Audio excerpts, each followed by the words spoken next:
Hello, my name is Cece Crouse. You can call me Cece. And I retired last year from the Palm Beach County Sheriff's Office Crime Laboratory as the Crime Lab Director.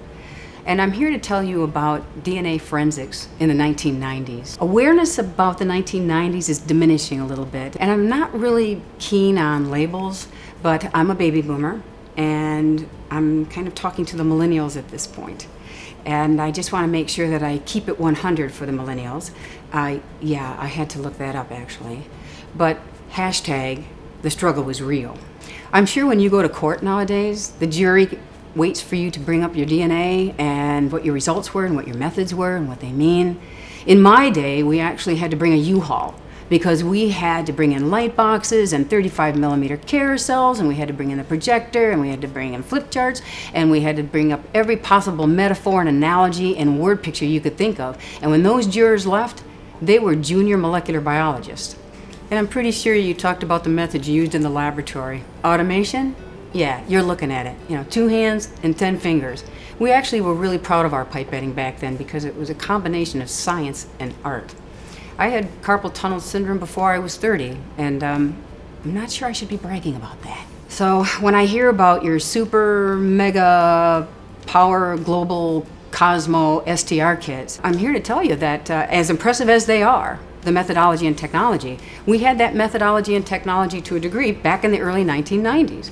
One of the first megaplexes was CSF, TPOXX, and THO1. Does that ring a bell? And the way we detected it? Yeah, it was with a little process called silver staining.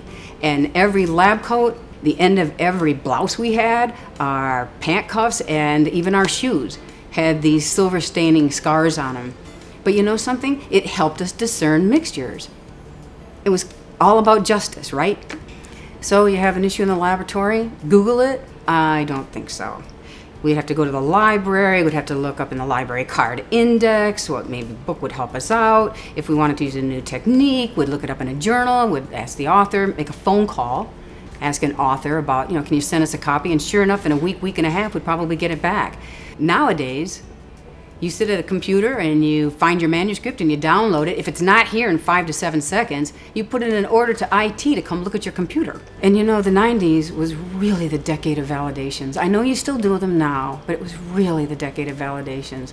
And when you got tired after validating the validity of your validating verification validities, if that's a word, you didn't just run down to a Starbucks to get another caffeine boost where you could order yourself this triple venti, half cow, half fat, non-fattening, whatever it is, coffee macchiato. I don't even know if I'm pronouncing that correctly.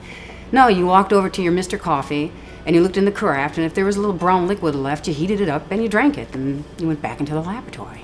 You never forget your first case, right? My first case actually had to do with these little nylon strips, and there were snips on them. It was HLA-DQ alpha, and if you put your amplified product on and 1 blue dot showed up, it was homozygote, and if 2 showed up, it was heterozygote. In my first case, every dot showed up, and what I had to do is I had to research that and figure out what happened, and that's my story. You'll get your stories too. I think the purpose is to have the young scientists communicate with the older scientists so that we can bridge that awareness gap.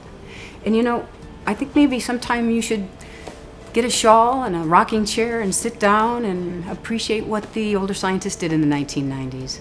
And you'll be able to pick one out. They all have carpal tunnel syndrome.